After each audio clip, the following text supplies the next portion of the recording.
ప్రాణాలు కోల్పోయారు. కొన్ని వేల మంది సామాన్య సైనికులు, ఇరాన్ సైనికులు ప్రాణాలు కోల్పోయారు. ఇజ్రాయెల్కి సంబంధించిన ఫైటర్ జెట్స్ నేలకూలాయి. అమెరికాకి సంబంధించిన ఫైటర్ జెట్ను కూడా ఇరాన్ నేలకూల్చగలిగింది.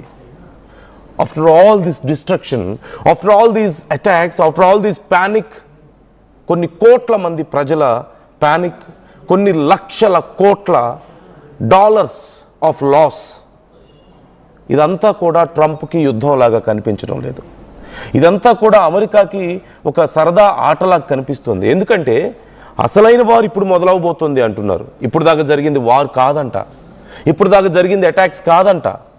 అంటే all these guns, bombs, fighter jets, లేదంటే intercontinental ballistic missiles, all this loss of lifes, ఇవన్నీ కూడా యుద్ధం కాదు, ఇట్ జస్ట్ ఏ ప్లే అంటున్నాడు ట్రంప్. హీ కామెంటెడ్, ట్రంపే కామెంట్ చేశాడు ఇలా.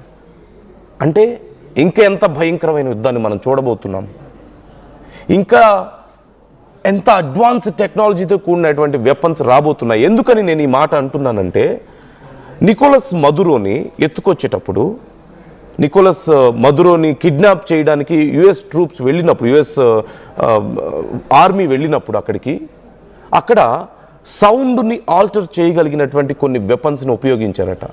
ఆ వెపన్ ఒక్కసారి ఉపయోగిస్తే అక్కడ ఉన్నటువంటి వందల మంది సైనికులు కనీసం కదలలేక పడిపోయారట. అక్కడ వాళ్ళ బ్రెయిన్స్ పనిచేయలేదట, వాంతులు విరోచనాలు అయ్యి అందరూ కూడా వికారంతో తల్లడిల్లిపోయారట. కొన్ని గంటల పాటు వాళ్ళు సాధారణ స్థితికి రాలేకపోయారట.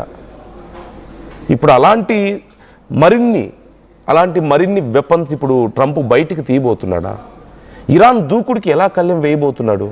3000 క్షిపణులు ఇరాన్ దగ్గర ఉన్నాయి, 3000. ఇవన్నీ వీటిలో కొన్ని ఉపయోగించారేమో ఇప్పటి వరకు, కొన్ని మాత్రమే ఉపయోగించారు, ఇంకా చాలా ఉన్నాయి. వీటన్నిటినీ ఉపయోగించక ముందే ట్రంప్ ఈ యుద్ధానికి కళ్ళెం వేయబోతున్నాడా? అంటే ఎలా వేస్తాడని ట్రంప్ కాన్ఫిడెన్స్ మీకు ఎలా కనిపిస్తుంది? ట్రంప్ కామెంట్స్ మీకు ఎలా అనిపిస్తున్నాయి? ఎందుకంటే it seems very scary.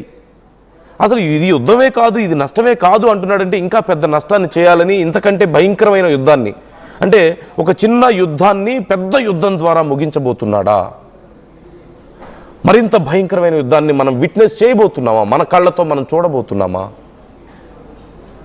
Is that what we are going to see, which is already on screen? RTV screen మీద మీరు చూడండి, మిజైల్స్ ఎలా వర్షం కురుస్తుందో, మిజైల్స్ వర్షం, అలాంటి ఒక పరిస్థితిని మనం చూడబోతున్నామా? ఎందుకంటే మరోవైపు 11 బాంబ్స్ని తయారు చేయగలిగే కెపాసిటీ, యురేనియం వాళ్ళ దగ్గర ఉంది అంటున్నారు.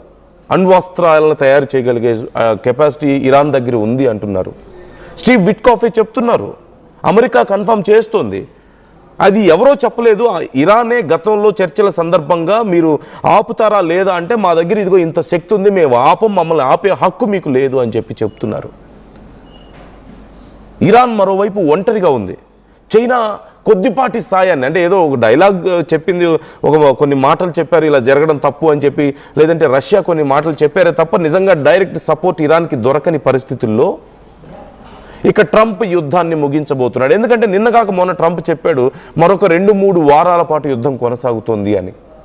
కానీ ట్రంప్ ఇప్పుడు ఆ రిస్క్ తీసుకునే పొజిషన్లో లేడు. ఎందుకంటే ట్రంప్ మిత్ర దేశాలన్నీ కూడా తీవ్రంగా నష్టపోతున్నాయి. ట్రంప్కి వ్యతిరేకంగా మారిపోతున్నాయి గల్ఫ్ కంట్రీస్ అన్నీ కూడా.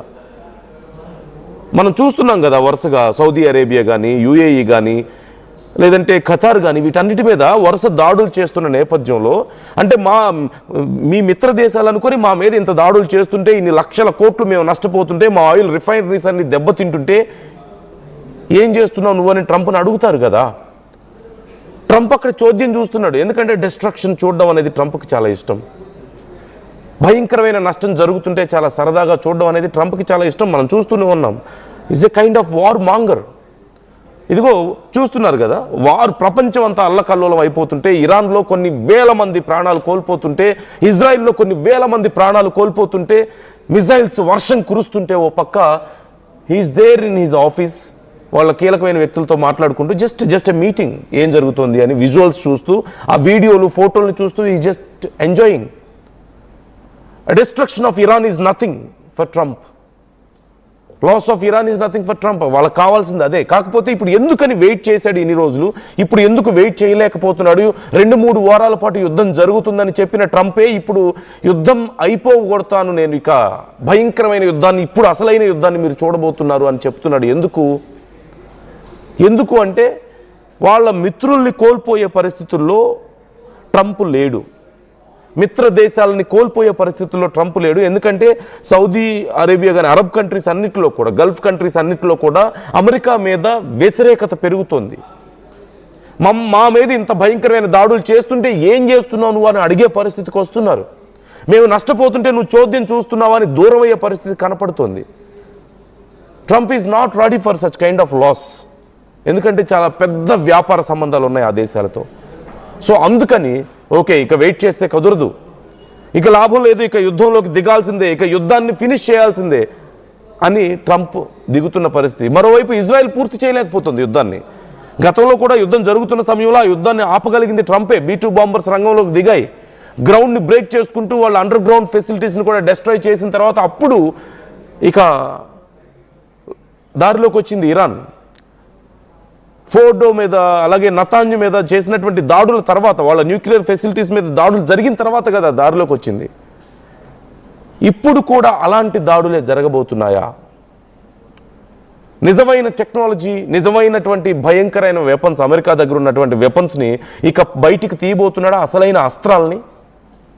ఇప్పటికే ఇంత అల్లకల్లోలం జరిగిందంటే, ఇప్పటికే ఇంత భయంకరమైన నష్టం జరిగిందంటే, ఇక నిజంగా ట్రంప్ అలాంటి అస్త్ర లోపల దాచినటువంటి భయంకరమైనటువంటి ఇంకా అస్త్రాలని బయటకు తీస్తే ఏం జరగబోతుంది? ఎలాంటి డిస్ట్రక్షన్ని మనం విట్నెస్ చేయబోతున్నాం? ఒక్కసారి ఇమాజిన్ చేసుకోండి, ఒక్కసారి ఆలోచించండి ఏం జరగబోతుంది అనేది. And Trump is very serious and he's very clear about this. He's got no second thought. So try to comment your views guys. ఈ విషయంలో మీకు ఏమనిపిస్తుంది? వ్యూవర్స్, మీ అభిప్రాయాలు ఎలా ఉన్నాయి?